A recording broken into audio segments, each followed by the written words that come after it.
Friends, प्रणिताज किचनमध्ये स्वागत आहे। आज आपण एकदम कमी साहित्यामध्ये कवठ्याची जेली करणार आहोत। तर कवठ्याच्या जेली करता लागणारे साहित्य म्हणजे मी इथे 2 कवठ घेतलेले आहे, 2 वाटी साखर आणि 2 ग्लास पाणी घेतलेले आहे। कवठ्याची जेली करता सगळ्यात पहिले आपण हे 2 कवठ फोडून त्याचा गर काढून घेऊ। सांगितल्याप्रमाणे इथे मी 2 कवठ फोडून घेतलेले आहे, त्याचा सगळं गर काढून घेतलेले आहे। आता आपल्याला याच्यामध्ये 2 ग्लास पाणी टाकायचं आहे। पाणी गरम झालं की त्याच्यामध्ये हा गर टाकून घ्यायचा आहे आणि सगळं मिक्स करून घ्यायचं आहे। याला आपल्याला झाकण ठेवून चांगलं उकळून घ्यायचं आहे। तोपर्यंत ते दोन्ही सगळं मिक्स होत नाही तोपर्यंत चांगलं उकळून घ्यायचं आहे। तुम्ही बघू शकता हे मिश्रण सगळं उकळून घट्ट झालेलं आहे। आता आपल्याला हे एका कपड्यामध्ये गाळून घ्यायचं आहे। एकदा हे मिश्रण सगळं थंड होऊन द्यायचं आहे आणि हा सगळा गर आपल्याला गाळून घ्यायचा आहे। आता आपल्याला हे मिश्रण सगळं व्यवस्थित गाळून घ्यायचं आहे।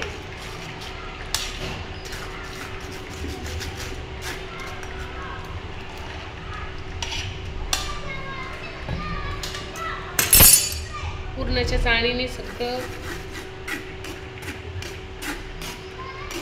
आपलं जे पाणी आहे ते सगळं खाली निथळून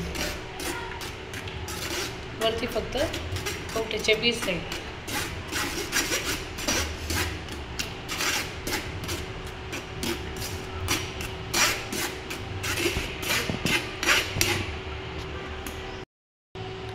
अशा प्रकारे आपण हा सगळा गर काढून घेतलेला आहे। आता याला आपण एका कढईमध्ये टाकून घेऊ।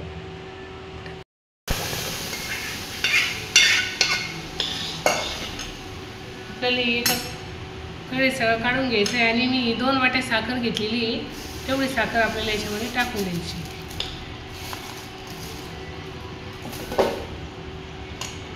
हे सगळं मिक्स करून घ्यायचं आहे। याला आपल्याला याचा एक तारी पाक करून घ्यायचा। जसं आपण लाडूला पाक करतो ना तसा आपल्याला याचा एक तारी पाक करून घ्यायचा आहे।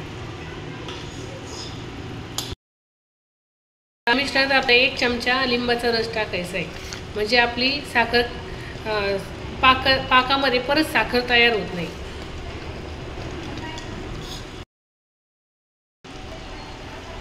तुम्ही बघू शकता याच्याकडे याचा फेस तयार होतोय, आपल्याला हे काढून घ्यायचं आहे। जेवढा पांढरा फेस येतोय तो सगळं काढून घ्यायचा आहे।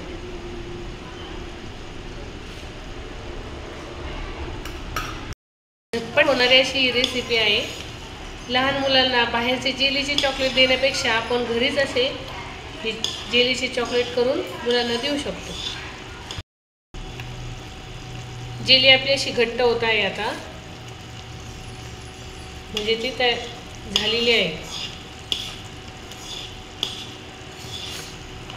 यामध्ये आपण कोणतेही केमिकल टाकलेले नाही, ही नॅचरल पद्धतीने आपण घरच्या घरी जेली तयार केलेली आहे।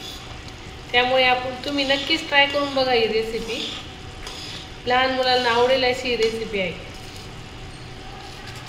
आपली रेसिपी तयार झालेली आहे। आता आपल्याला